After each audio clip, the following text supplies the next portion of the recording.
അമ്മയാണ് ഏറ്റവും കൂടുതൽ ലൈഫിൽ എന്താ പറയുക ഇൻസ്പയർ ചെയ്തിരിക്കുന്നത്. അതേപോലെ എന്താ ഒരു ഭയങ്കര വലിയൊരു പ്ലസ് ആയിട്ട് കാണുന്ന ഒരു കാര്യമായിട്ട് അമ്മയും അബ്ബയും അങ്ങനെയാ. അബ്ബ എന്ന് വെച്ചാൽ ഭയങ്കര ഇമോഷണൽ സപ്പോർട്ടാണ്. ഇമോഷണൽ സപ്പോർട്ടാണ്. പിന്നെ എപ്പോഴും ഗേൾ ചൈൽഡ് എപ്പോഴും അവരുടെ ലൈഫിലെ ആദ്യത്തെ ഹീറോ എന്ന് പറയുന്ന ഫാദറാണ്. അപ്പം കുട്ടിക്കാലത്ത് ഈ പറഞ്ഞ പോലെ ഒരു ഡിസ്റ്റൻസ് ഉണ്ടെങ്കിലും കൂടുതൽ വളർന്നു വരുമ്പോൾ അബ്ബയായിട്ടാണ് കൂടുതൽ ഫ്രണ്ട്ഷിപ്പ്. മമ്മി എന്ന് പറഞ്ഞാൽ എന്താ പറയാ, എന്തും പറയാം. കുട്ടിക്കാലം മുതൽക്കേ നമുക്ക് അതെല്ലാവർക്കും അങ്ങനെയാണല്ലോ. അമ്മ എന്ന് പറയുന്ന ഒരു അങ്ങനെയാണല്ലോ. അതിൻ്റെ ചിറകൾക്കടിയിൽ നമ്മൾ ചെല്ലുമ്പോൾ നമ്മൾ പിന്നെ ഒന്നും നമുക്ക് ടെൻഷനോ ഒന്നുമില്ല. ഞാനൊന്ന് പതറിയാൽ മമ്മിക്ക് മനസ്സിലാവും. അങ്ങനെ ആണ് ആ ഒരു ബോണ്ട് എന്നുള്ളത്. അപ്പോൾ അബ്ബയും മമ്മിയും ഈ പറഞ്ഞ രണ്ട് പില്ലേഴ്സ് തന്നെയാണ് എൻ്റെ ലൈഫിൽ. പക്ഷെ മമ്മിയാണ് കൂടുതൽ ഈ പറഞ്ഞ പോലെ മ്യൂസിക്കൽ ആ കരിയറിൽ ഓരോ പ്രശ്നങ്ങൾ വരുമ്പോഴും, പ്രശ്നങ്ങളല്ല ലൈക്ക് ഓരോ പടവുകൾ എങ്ങനെയാണ് പോകേണ്ടത് എന്നും പറഞ്ഞ് സ്കൂളിൽ കോമ്പറ്റീഷൻ ഒക്കെ നടക്കുമ്പോഴൊന്നും വരത്തില്ല. അങ്ങനെയൊന്നും എന്തിലേക്ക് ഇങ്ങനെ കുട്ടികളെ ഇങ്ങനെ കൊണ്ടുപോകുന്ന ഒരാളല്ല.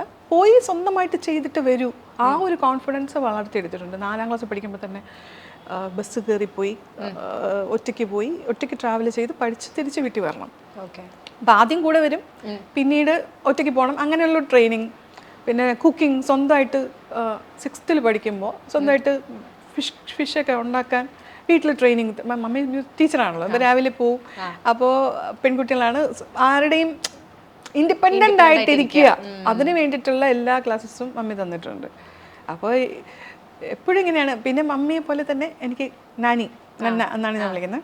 മമ്മി സ്കൂളിൽ പോകുമ്പോൾ നന്നയുടെ കൂടെയാണ് നിൽക്കുന്നത്. അപ്പോൾ അടുത്ത് കിടന്ന് ഓരോ പാട്ടുകൾ പറഞ്ഞ് പാടിത്തരും. ധോൽക്ക് ഗീത എന്നൊക്കെ പറഞ്ഞിട്ട് കുറച്ച് പാട്ടുകളുണ്ട് നമ്മളെ. അപ്പോൾ ആ പാട്ടുകൾ പാടിത്തരും. പിന്നെ സ്റ്റോറീസ്, നാടോടി കഥകൾ എന്ന് പറയും. അത് വേറെ എവിടെയും കേൾക്കാത്ത കഥകളൊക്കെ ഉണ്ട്. അപ്പോൾ ആ കഥകളൊക്കെ ഇങ്ങനെ, അപ്പം അത് ഒരു ഭയങ്കര ബോണ്ടാണ്. ഗ്രാൻഡ്മ. അപ്പോൾ ഗ്രാൻഡ്മയും പാടും, ഞാൻ നന്നാന്ന് വിളിക്കുന്നത്. അപ്പം നന്നയും പാടും. അപ്പോൾ അങ്ങനെ പാട്ട് കേട്ട് അത് ഒരു, പിന്നെ മമ്മിയും അതുപോലെ പാടുന്നത് കേട്ടിട്ട് അങ്ങനെ ആണ് ഞാൻ മ്യൂസിക്കിലേക്ക് വരുന്നതും. അപ്പോൾ ഈ ഒരു ഫാമിലി, ആ ഒരു ബോണ്ട്, ഇതൊക്കെ അങ്ങനെയാണ്. സിസ്റ്റർ ആയിട്ടുള്ള ഒരു കണക്ഷൻ എങ്ങനെയാണ്? എൽഡർ സിസ്റ്റർ ആണോ യങ്ങർ സിസ്റ്റർ ആണ്? എങ്ങനെയാണ് സിസ്റ്റർ ആയിട്ടുള്ള ഒരു? വളരെ നല്ല കണക്ഷനാണ്. ചൈൽഡ്ഹുഡ് ആസ് യൂഷ്വൽ നമ്മൾ അടിയും അതൊക്കെ തന്നെയാണ്. ആ ഒരു ഇതിൽ തന്നെയാണ് വളർന്നത്. പുള്ളിക്കാരത്തി നന്നായിട്ട് പാടും.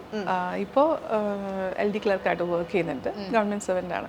എൻ്റെ ഫാമിലി എല്ലാവരും ഗവൺമെൻറ് സെർവൻസ് ആണ്. അപ്പം ഞാൻ മാത്രമാണ് ഇങ്ങനെ ഔട്ട് ഓഫ് ദ ബോക്സ്. അല്ല, അങ്ങനെയല്ല. മ്യൂസിക്കിൽ സംഗീതം എന്ന് പറയുന്നത്, അല്ലെങ്കിൽ ഈ ഒരു കരിയർ എന്ന് പറയുന്നത് ഇറ്റ്സ് ഡിഫിക്കൽട്ട്, യുനോ. അല്ല, ലൈക്ക് അറിയില്ല കാര്യം എങ്ങനെയാണ് ഇത്, ഒന്നും പറയാൻ പറ്റത്തില്ല. ചിലപ്പോൾ പ്രോഗ്രാംസ് ഉണ്ടാവും, ചിലപ്പോൾ പ്രോഗ്രാംസ് ഉണ്ടാകത്തില്ല. ഇതിനൊരു റെഗുലർ ഇൻകം ഇല്ലല്ലോ. അപ്പോൾ ഗവൺമെന്റ് സർവൻസ് ആയിട്ടുള്ള എല്ലാവർക്കും റെഗുലർ ഇൻകം വളരെ ഇമ്പോർട്ടൻ്റ് ആണല്ലോ. അപ്പോൾ അത് അറിയാവുന്നവർക്ക് അവർ അത് തന്നെ പറയും. അപ്പോൾ ഞാൻ ആ പറഞ്ഞ പോലെ അതിനെ ശ്രമിച്ചിട്ടില്ല. എനിക്ക് ആഗ്രഹം ഇതായിരുന്നു. അപ്പോൾ ഇതിൽ തന്നെ കോൺസെൻട്രേറ്റ് ചെയ്ത് സക്സസ്ഫുൾ ആവാൻ പറ്റി. അത് ദൈവത്തിൻ്റെ ഒരു അനുഗ്രഹം. എനിക്ക് മനസ്സിലാവുന്നത് മാമിന് നല്ല രീതിയിൽ ഫാമിലി സപ്പോർട്ട് എന്തായാലും ഉള്ള ഒരാൾക്ക് ഇത്രയും ഓപ്പൺ ആയിട്ട് പറയാൻ പറ്റത്തുള്ളൂ. ലൈക്ക് ഫാമിലി ഇത്രയും സപ്പോർട്ട് ചെയ്തു എന്നുള്ളത്. ലൈക്ക് ഹസ്ബൻഡിന്റെ ഒരു സപ്പോർട്ട് എങ്ങനെയാണ്? ഫാമിലി സപ്പോർട്ട് എനിക്ക് മനസ്സിലായി, ഹസ്ബൻഡ് എങ്ങനെയാണ് സപ്പോർട്ട് ചെയ്യുന്നത്?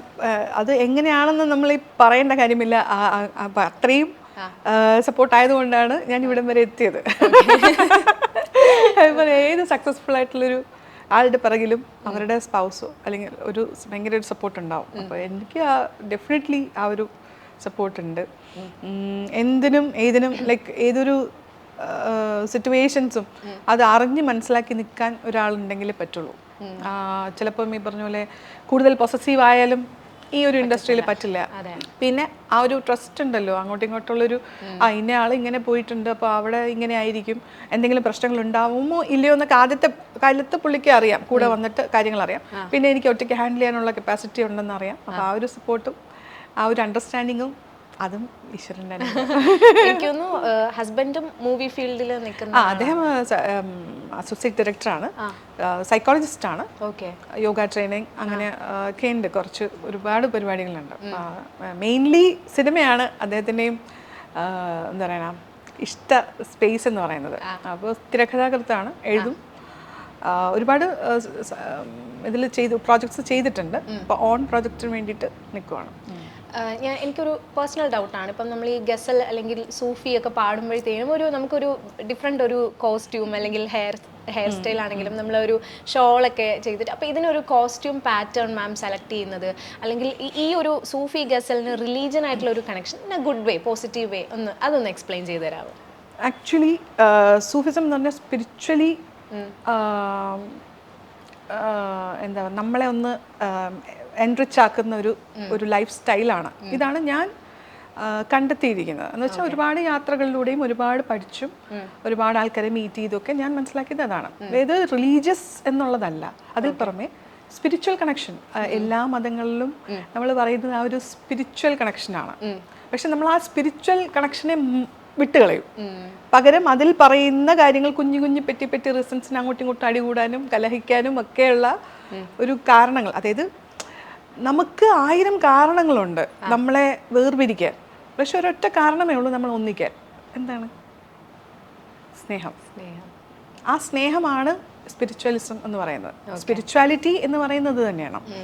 അപ്പോൾ ജീവാത്മാവും പരമാത്മാവും തമ്മിലുള്ള ബന്ധം അതും സ്നേഹമാണ്.